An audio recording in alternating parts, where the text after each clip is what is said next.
होता है। आपको पता है इस्लाम ने सबसे ज़्यादा नापसंद किसे किया? गीबत को। आप किसी के खिलाफ, किसी के कबीले घर के खिलाफ किसी कोने में खड़े होकर बात करें, पहुंचाने वाले पहुंचा देते हैं। जो मज़े लेके सुनता है वो मज़े लेके पहुंचाता भी है, ये पक्की बात है। जिसने आपको टाइम दिया ना सुनने का, वो बाज नहीं आएगा, वो पहुंचाएगा भी। आप की अखलाकी कमज़ोरी नज़र आ जाएगी, वाज़े हो जाएगी। आप सामने वाले, अच्छा कुछ लोग वज़ादार होते हैं, उन्हें पता चल जाता है बंदा ठीक नहीं, लेकिन फिर भी वो कबूल करें तो इसका मतलब है वो बंदा आला ज़रफ़ है जिसने रखा हुआ है। तो ये समझते मैं चालाक हूँ, मैं अपनी तेज़ी के साथ गुजारा कर रहा हूँ। वो आला ज़रफ़ है जिसने इतना कुछ पता होने के बावजूद भी तेरे लिए कोई लफ्ज़, वो बंदा बाइखलाक है, बामुरव्वत है, वज़ादार है, वफ़ादार है। तो मेरे अज़ीज़, नबी पाक अलैहिस्सलातु वस्सलाम ने उन अखलाक की तरफ हमारी तवज्जो दिलाई है जिनमें लोग बचते नहीं कि ये काम मैंने नहीं करना, मुझे क्या लगे, मेरा क्या लेना देना। मसलन एक ताजर था हुजूर के ज़माना नूर में, वो फलों की तजारत करता था, मिशकात शरीफ में मौजूद है। किसी वजह से उसे नुकसान हो गया। तो इंसान जब तजारतें करता है, ज़िंदगी गुजारता है, तो जहाँ उसे नफ़े मिलते हैं वहाँ कहीं कहीं उसे खसारे भी मिलते हैं। तो अलग बात है कि हम सिर्फ नफ़ों के कायल होते हैं, खसारों के कायल ही नहीं होते। वो ताजर थे, फलों के ताजर थे, बड़ी अच्छी तजारत करते थे, किसी वजह से नुकसान हो गया। अब वो हुजूर की बारगाह में आए। हमारे यहाँ ये होता है कि लोग कहते हैं मेरा क्या लेना देना, बल्कि अगर कोई बंदा इस तरह का मसला हाल भी करा रहा हो तो कहने हज़रत साहब तो आड़ा नहीं है काम। उस ताजर ने उस बारगाह में आके कहा जहाँ जो आ जाता है हमेशा बामुराद ही जाया करता है। या रसूलल्लाह सल्लल्लाहु तआला अलैहि वसल्लम, मैं परेशान हो गया हूँ। और पहले जब आदमी मालदार होता है तो दाएं बाएं रश भी होता है, और जब इस तरह के हालात हो जाएं तो वो जो बड़े करीबी होते हैं वो भी कई दफ़ा साथ छोड़ जाते हैं। सारी उम्र ही आटा गुद्दा है ते लखां कीते पेड़े, अब वक़्त आया ही ते मुहम्मद बख्शा कोई नहीं हो बैठा नेड़े। लोग निकल जाते हैं, कमज़ोर पड़ गया बंदा बेचारा। हुजूर की बारगाह में अर्ज़ गुजार हुआ, या रसूलल्लाह तकलीफ़ में हूँ। ताजर था, फलों की तिजारत करता था और मिशकात में मौजूद। नबी पाक अलैहिस्सलाम ने दुआ भी फरमाई, करम नवाजी भी फरमाई, रहमत भी फरमाई, अताएँ भी फरमाई। लेकिन हुजूर ने ना सहाबा से फरमाया सारे मिल के अपने भाई की मदद करो। थोड़े पैसे किसी ने दिए, थोड़े किसी ने दिए, थोड़े किसी ने दिए, मिल के। और ऐसे लोगों से जो लोग बड़े इस काम के लिए हर वक्त ज़हनी तौर पर तैयार रहते थे, उन लोगों से कहा इसके साथ चलो। लेकिन उसका कर्जा अभी भी जितना चढ़ गया था उतने पैसे जमा नहीं हुए थे। अल्लाह करे मैं आपको समझाऊं, ये भी अखलाकी बुलंदी वाला काम है कि किसी शख्स की कमजोरी में उसे उठाना, गिरते हुए को संभालना, फिसलने वाले को सहारा देना, बिखरने वाले को बिखरने से बचा लेना, टूटने वाले को टूटने से बचा लेना, परेशान हो जाने वाले को समेट लेना। अल्लाह के प्यारे रसूल सल्लल्लाहु तआला अलैहि वसल्लम ने फरमाया अपने भाई की मदद करो। लोगों ने मदद की, लेकिन उस हद तक उसके पास पैसे न हुए जितना उसका कर्जा था। अब हुजूर ने उन लोगों को बुलाया जिनके उसने पैसे देने थे, और पैसे देने वालों से कहा कि इसके पास इतने हैं, इतने ले लो, और चलो तुम भी कुछ नेकी करो, कुछ ले लो कुछ छोड़ दो। ये कौन करा रहा है? रहमतल लिल आलमीन नबी। और हमारा जब कोई बंदा इस तरह उलझ जाता है फिर तो वो साड़ा लगता ही कुछ नहीं ना। उतने दिनों तक ना रिश्तेदारी होती है, ना दोस्ती होती है, ना ताल्लुक। वो तेरी आँख हो या संगे मलामत की चुभन। कौन पहुंचा है मेरे दर्द की गहराई तक? दौरे शोहरत में तो यारों ने किया याद बहुत, पर साथ आया ना कोई कूचे रुसवाई तक।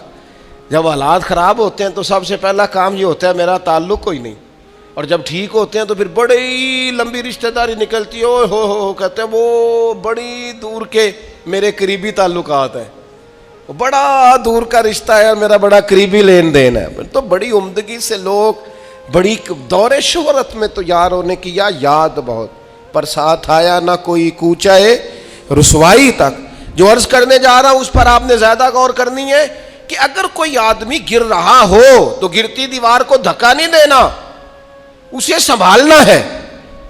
उस शख्स को, ओ यार हालात हो जाते हैं ऊपर नीचे, इंसान कमजोर पड़ जाते हैं, रात चलते चलते कई दफा गाड़ी का सिर्फ पेट्रोल ही खत्म नहीं होता, जो मुफ्त में पानी मिलता है कई जगहों पे वो भी खत्म हो जाता है, और करीब करीब उसकी भी कोई शनाख्त नहीं होती। कई दफा सिर्फ और सिर्फ पेट्रोल का मसला ही नहीं होता, वो जो 20 रुपए में हवा टायर में भरी जाती है कई जगहों पे वो भी नहीं मिलती। तो तसल्ली के लिए अखलाकी रवैया ये होना चाहिए कि अगर कोई बंदा कहीं कमजोर पड़ रहा है, गिर रहा है, तो उसकी उस कमजोरी पर उसे थामा जाए, उसकी हौसला अफजाई की जाए, तसल्ली दी जाए। लेकिन हमारा ये माहौल नहीं होता। मैं अक्सर कहता हूँ दोस्तों से कि जो आदमी अपने घर की तीसरी मंजिल शुरू करता है ना, तीसरा लेंटर डालता है, उसे सारे जाकर उन्हें भैया को कम होया तो दसी, भाई होने क्यों दसना है, तो मालदार आदमी है तीसरा लेंटर डाल रहा है।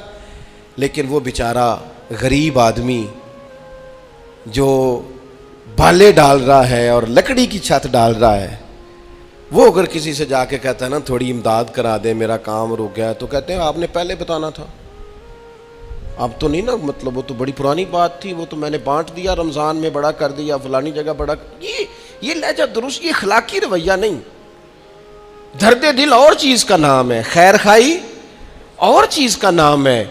वो किसी ने कहा था कि पिलाकर गिराना तो सबको आता है, मज़ा तो तब है कि गिरतों को थाम ले साकी। कोई गिर रहा हो उसका बाजू पकड़ना, इसमें मज़ा है, इसमें लताफत है, इसमें हुस्न है। और एक दूसरा इखलाकी रवैया जिसकी बहुत ज़्यादा ज़रूरत है, जो हमारे ज़्यादा साथ होते हैं ना, गलतियाँ भी उन्होंने ही करनी होती हैं। जो आपके साथ नहीं उन्हें आपको माफ़ भी नहीं करना पड़ता। माफ़ किसे करना पड़ता है? जो अपने, माफ़ किसे करना पड़ता है? अपने खादिम को। अगर आप ऑफिसर हैं तो अपने मुलाजिम को। माफ़ किसे करना पड़ता है? अपने बहन भाइयों को, रिश्तेदारों को, अहले खाना को। माफ़ किसे करना पड़ता है? अपने शागिर्दों को, इरादतमंदों को, दोस्त अहबाब को, अपनों को माफ़ करना होता है। किसी के साथ आपका लेन, कई दफ़ा दोस्त आ जाते हैं, मैं उम्रे पे जा रहा हूँ, कोई गलती हुई तो माफ़ कर देना, तो मैं कहता हूँ मुझसे आप क्या माफ़ी मांगेंगे, आप अदब से मिल के चले जाते हैं। जिनके साथ आपका उठना बैठना है उनसे माफ़ी मांगें। जो ज़्यादा करीब रहेंगे गलतियाँ भी तो वही करेंगे ना, जो रोज़ मानते हैं, किसी वक्त सुस्ती भी दिखाते हैं। तो माफ़ तो करना होता है अपनों को। एक ख़ास बात करूँ आपसे, बेटियों को माफ़ नहीं करना पड़ता, माफ़ बहू को करना पड़ता है। करके तो देखो ना यार। एक मेयार है बेटी के लिए, वो ब्याह के किसी जगह गई है, उसकी शिकायत आई है, तो हमारा जवाब ये है कि अभी बच्ची है, सीखते सीखते सीख जाएगी। ये जवाब बनाएं बहू के लिए। अगर वो गलती करे, उसकी सास शिकायत करे, उसका खामन शिकायत करे, तो ये बहू के लिए बोलें कि अभी बच्ची है, सीखते सीखते। ये बहू के लिए बात करें कि बच्ची है, सीखते सीखते। ये बहू के लिए ज़रूरत है इसकी। बेटी के लिए तो इसकी ज़रूरत, बेटी गलती करे तो उसके वकील बन जाते हैं। सारी जिंदगी सास ससुर अपनी बेटी के वकील रहते हैं और अपनी बहू के जज बने रहते हैं। इसके लिए फैसले सुनाते हो, उसकी वकालत करते हो, ये बेटी नहीं किसी की, इसके जज बन गए हो, इसके हक में फैसलों का ऐलान है, उसके लिए वकालतों का ऐलान है। चे मानादारत। मुसलमान का ये इखलाकी रवैया नहीं होता। नबी पाक अलैहिस्सलातु वस्सलाम ने हमें सबक दिया है, जो करीब रहने वाले हैं उन्हें ही तो माफ़ करना है, दूसरे को तो माफ़ करना ही नहीं पड़ता। अपनों को ही तो माफ़ी की ज़रूरत होती है, चूँकि अपनों ने साथ रहना है। हज़रत अनस बिन मालिक रज़ी अल्लाह ताला अन्हु ये बड़े खुश नसीब खुशबख्त इंसान है। कहते मेरी अम्मा खुद मुझे हुजूर की बारगाह में छोड़ गई थी कि या रसूलल्लाह ये आपकी खिदमत करेगा। कहते मैंने 10 साल हुजूर की नौकरी की है, नबी पाक ने कभी औफ भी नहीं कहा। बल्कि बुखारी मुस्लिम में एक अनोखी बात मौजूद है। फरमाते मुझे एक दिन हुजूर ने फरमाया जा ये काम करके आ। कहते मेरे दिल में यही था कि फौरन जाऊंगा। इसी तरह लफ्ज मौजूद है, मेरे दिल में था जाऊंगा करके आऊंगा। हुजूर ने फरमाया करके आ, दिल में पक्का इरादा था जाऊंगा, लेकिन अपनी जुबान से मैंने कहा हुजूर मैंने कोई नहीं जाना। ये क्यों बात की? ये ज़रा लाड के साथ की, ये ज़रा नाज के साथ की, ये ज़रा ना मोहब्बत के साथ की। ये ज़रा हुजूर जो प्यार करते थे ना, उस प्यार को सामने, हुजूर मैंने नहीं जाना, तो कहते हैं हुजूर थपकी दे के, ये गुलाम से बात हो रही, हुजूर फरमाने लगे चल ना, तुझे कहा है ना जा करके आ। कहते मैं चला गया, इसी इरादे से गया था जाऊंगा, लेकिन रास्ते में जब मैं गया तो बच्चे खेल रहे थे, मैंने भी खेलना शुरू कर दिया। खेल रहा हूँ, देर हो गई। हुजूर ने भेजा था किसी काम। अब जब ज़्यादा देर हुई तो करीम घर से निकले, और जब हुजूर ने मुझे दूर से देखा और मुझे करीम के आने का पता चला तो अब मैं डरा। अब मेरा अंदाज बड़ा जुदा गाना हो गया, चूंकि हुजूर ने भेजा था। ये तो खादम की बात है ना। सच्ची गल दसिया जे अपना मुंडा भी कदे ना जाए थे, तेनू मैं कलिया सी, तू गया क्यों नहीं? नाराज नहीं होना आपने, लेकिन चलो बच्चा है, किसी वक्त देर सवेर भी हो ही जाती है, क्यों इतनी सख्ती करते हैं? हजरत अनस बिन मालिक कहते हैं जब हुजूर को आते देखा तो मैं पूरी तरह डर गया, लेकिन करीब महबूब जब मेरे करीब आए और मुझे डरा हुआ देखा ना, तो फिर रहमत लिल आलमीन महबूब की रहमत का बादल छाया। और जब हुजूर मुझे देख के हंसे ना, बस वो हंस गए और मेरा काम बन गया। बस करीम थोड़ी देर हुई, एक आया कालियां जुल्फा वाला, एवी दो कड़ियां मेरे मन विच रुकिया ते कर गया नूर उजाला। बात बन गई, बात तबीयत ठंडी हो गई। तो हुजूर फरमाने लगे मैंने कहा था जाओ, गए नहीं। अब जब हुजूर मुस्कुरा गए तो बात ही खत्म हो गई। या रसूल अल्लाह सल्लल्लाहु अलैहि वसल्लम जाने लगा हूं, तो हुजूर ने फिर शुरू से बात शुरू कर दी। हुजूर जाने लगा हूं, फरमाया जा दौड़ के आ, फिर जो कहा था वो करके आ। लेकिन वो बीच में जो देर हुई थी, वो जो लेट हुई थी, और जो मैं कह के आया था मैंने नहीं जाना, हुजूर ने उस बात पर मुझसे कोई सख्ती नहीं की। मेरे अजीज, अपनों ने तो गलती करनी है, माफ़ किसको करना है? अपनों को। लेकिन हमने बाहर सारी दुनिया को माफ़ कर दिया है, अपनों को हम माफ़ करने को तैयार नहीं। अपनों को माफ़ करना है, अपनों से दरगुजर। और फिर आप अगर कोई दीनी तारुफ रखते हैं, आप नमाजी हैं, आप हाजी साहब हैं, आप बुजुर्ग हैं, आप शेख हैं, तो फिर तो आपके अखलाक में और ज़्यादा वुसअत होनी चाहिए। जैसे जैसे बंदे की उम्रें बढ़ते जाएं ना, वैसे वैसे उसे मीठा होना चाहिए, कड़वा नहीं होना चाहिए। जैसे जैसे उसकी तस्बीह बढ़ती जाए वैसे वैसे उसका लहजा भी वसी होना चाहिए। उसके मिजाज के अंदर दीनी अगर आप तारुफ रखते हैं तो फिर तो आपको, मैं आपसे अर्ज़ करूं, मैं कई दफ़ा दोस्तों से शिकवा करता हूं, मैं कहता हूं यार हम तो जो कहना चाहते हैं वो भी नहीं कह सकते। हम तो सोना चाहते हैं, ढब से सो नहीं सकते, ढूंढते फिरते हैं जगह मिले कोई आराम करने को। क्यों? इसलिए कि दीनी तारुफ रखते हैं। आपने वो दावा ही नहीं करना था, यहां ते चिट्टी चादर ला देना कुड़िए ते पैन फकीरां दी लोई, चिट्टी चादर ते फिर दाग लगेंदा ही, ते लोई नु दाग ना कोई।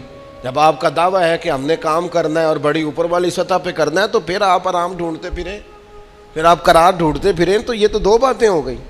एक बात करनी पड़ेगी, दीनी तारुफ रखने वाले आदमी ने अगर उसने दीन सिखाना है अपने बच्चों को, अपने घर वालों को, तो हुस्ने अखलाक से सिखाएगा। वो अगर डंडा पकड़ ले हर वक्त, सख्ती भी करें जहाँ ज़रूरत हो, लेकिन अगर उसका लहजा ही हमेशा के लिए तल्ख हो जाएगा तो वो कभी भी दीन सिखाने में कामयाब। इंसान बहुत सारे दीनी गलतियाँ करते हैं। मैं बहुत सारे लोगों को देखता हूँ वो इस तरह तनकीद कर रहे होते हैं जैसे उन्होंने पहले इसे पूरा दर्स निज़ामी पढ़ाया है, उसूल पढ़ाए हैं, तो अब गलती कर रहा है तो तनकीद कर रहे हैं। भाई आम आदमी है, इससे गलती होगी।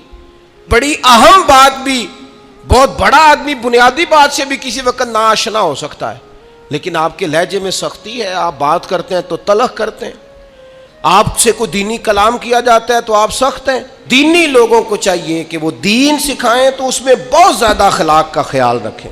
गलतियां करेंगे लोग। अगर आप आलिम हैं और आपके पास कोई दीनी मालूमात हैं तो फिर आपको उसकी खूबसूरती का भी पता होना चाहिए। आपने हज़रत मुआविया बिन हकम रदी अल्लाह ताला अन्हु कहते हैं मैंने हुजूर की मस्जिद शरीफ में नमाज पढ़ी तो एक शख्स को ना छींक आई, ये भी बुखारी मुस्लिम में मौजूद, तो मैंने नमाज में कह दिया यरहमुकल्लाह, ये छींक आने का जवाब होता है, मैंने ये नमाज में ही कह दिया। तो बहुत सारे लोग मुझे घूरने लग गए, कुछ ने अपने हाथ भी मारे जानू पर कि ये क्या कर रहे हो, नमाज में बोल रहे हो। फरमाते हैं नमाज मुकम्मल हुई और ये लफ्ज़ है हज़रत मुआविया बिन हकम रदी अल्लाह ताला अन्हु के, फरमाने लगे कसम अल्लाह की मैंने हुजूर से बेहतर समझाने वाला ना पहले कभी देखा है ना बाद में कभी देखा है। फरमाते ना हुजूर ने मुझे मारा ना डांटा, बल्कि जिस तरह एक बच्चे को गोया ट्रीट किया जाता है, समझाया जाता है। हुजूर फरमाने लगे, अल्लाह के बंदे, नमाज में कोई और बात नहीं करनी चाहिए, सिर्फ अल्लाह की तस्बीह पढ़नी चाहिए, उसके अस्मा का जिक्र करना चाहिए या कुरान पाक पढ़ना चाहिए। नमाज में कोई और कलाम करने की इजाजत नहीं है। हमारे यहाँ लोग दीनी मसला समझाते हैं तो इतना उनके मिजाज में तलखी होती है, बाज़ औक़ात इल्ला माशाअल्लाह। कुछ लोगों की तबीयत इतनी करख्त होती है, बच्चा नमाज पढ़ रहा है और हाजी साहब उसके साथ खड़े नमाज पढ़ रहे हैं, लेकिन वो उसको खड़ा कर रहे हैं तो यूं कंधे से हिला कर, तेनू आज तक नहीं पता नमाज है कि या दीन सिखा रहे हैं। ये अखलाकी रवैया दीन सिखाने का, ये लबो लहजा दीन सिखाने का। कतन ऐसा कोई काम न करें। मैं तो ये मदारस के साथिदा से भी कहता रहता हूँ, मैं कहता हूँ नबी पाक ने कभी किसी को नहीं मारा। आप बच्चों को डांटें, करें कुछ, लेकिन वो रवैया आप इख्तियार ना करें जिसकी दीन इजाजत नहीं देता। तो अखलाकियात में इन चीज़ों का ज़रूर ख्याल करें। एक रवायत और अर्ज़ कर दूँ आपको।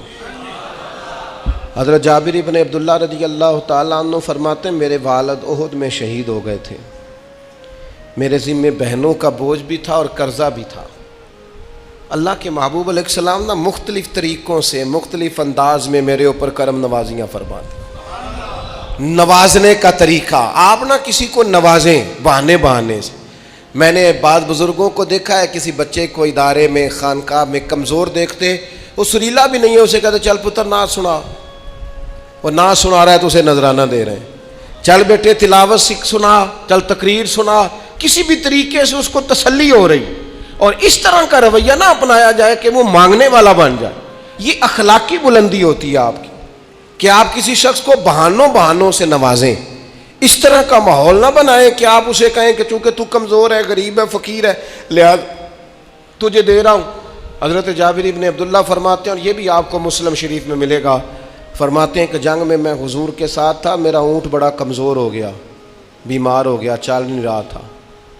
हुजूर मेरे करीब आए और पीछे आके फरमाने लगे, इसे भगाता क्यों नहीं? मैंने कहा हुजूर बीमार है, कैसे भगाऊं?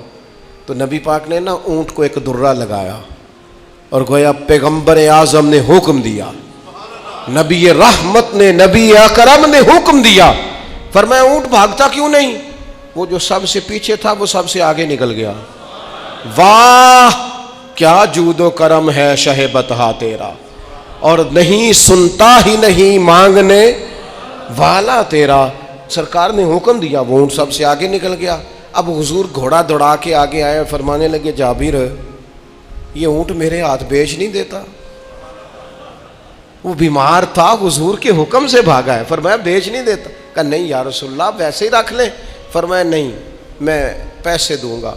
या रसूलल्लाह आपका यह है? फरमाया नहीं आप कीमत बताएं। हुजूर ठीक है इतने का ऊँट है, मैं मदीना तैयबा जाके आपकी खिदमत में पेश कर दूंगा। हज़रत जाबिर इब्न अब्दुल्लाह फरमाते हैं, हुजूर ने मुझसे ऊँट खरीदा, मदीना तैयबा पहुंचकर नबी पाक सल्लल्लाहु ताला अलैहि वसल्लम ने सैयदना बिलाल हबशी से फरमाया, जाबिर को ऊँट की कीमत भी दे दो और कुछ पैसे ज़्यादा भी दे दो। फरमाते हैं मुझे ऊँट की कीमत भी मिल गई, कुछ पैसे ज़्यादा भी मिल गए, और जब मैं हुजूर की बारगाह में हाजिर हुआ ऊँट पेश करके और कीमत लेके जाने लगा तो हुजूर फरमाने लगे, जाबिर जाना नहीं, कीमत भी तेरी है, ऊँट भी तेरा है। नबी पाक ने वो ऊँट भी तोहफे में मुझे वापस दे दिया। ये इखलाकी रवैये की बुलंदी कि किसी शख्स की गुर्बत में उसे नवाजना, लेकिन इस तरह का नवाजना कि उसे महसूस ना हो कि मुझे इमदाद दी जा रही है। तो अपने इन चंद एक इखलाकी रवैयों पर ज़रूर तवज्जो करें। एक तो सबसे जिसको आप देखें कमज़ोर हो गया है, गिर रहा है, परेशान है, उसका ज़रूर ख्याल करें। लोग बड़े बड़े तेज़ दौड़ते हैं, किसी जगह फिर गिर भी जाते हैं, गिरते हुओं को संभालने की कोशिश करें। दूसरी गुजारिश ये की है मेरे अजीज़, जो हमारे करीबी लोग हैं उन्हें तो हमने माफ़ करना है, अपनों को ही तो ज़रूरत होती है कि दरगुजर करके अपने साथ रखा जाए, प्यार करके अपने करीब किया जाए। और तीसरी गुजारिश ये है कि अगर आप किसी को दीनी पैगाम देना चाहते हैं तो नहायत मोहब्बत के साथ, नहायत खुलूस के साथ दीनी मसला आप किसी को भी बताएं तो उसे छोटा बच्चा समझकर आप डील करें, शिद्दत ना इख्तियार करें दीन बताने में, वो लहजा इख्तियार ना करें जिस लहजे में महसूस हो कि आप खुद बाअखलाक नहीं है तो आप किसी को क्या समझाएंगे। और चौथी गुजारिश ये की है, जब किसी की मदद करें उसे रुसवा करके नहीं, किसी की फैली झोली देखकर खुश होकर नहीं, बल्कि आप एजाज़ भी उस शख्स को अता करें और रवैया इस तरह का इख्तियार करें जिसमें महसूस हो कि उसकी इज़्ज़त नफ्स मजरू नहीं हुई।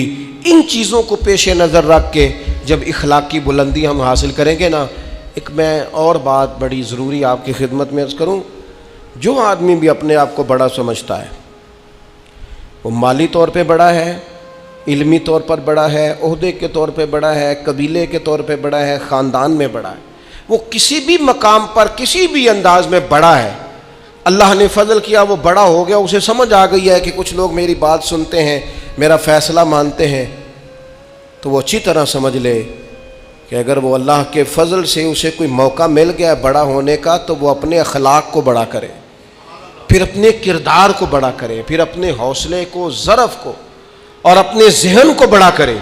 इसलिए कि आप अपने किरदार की और हौसले की बुनियाद पर बड़े बनेंगे। सिर्फ ये कि 2-3 आपके नाम के साथ अलकाबात लग जाएं और चंद लोग आपको सलूट करने लग जाएं, इससे नहीं पता चलेगा कि आप बड़े हैं।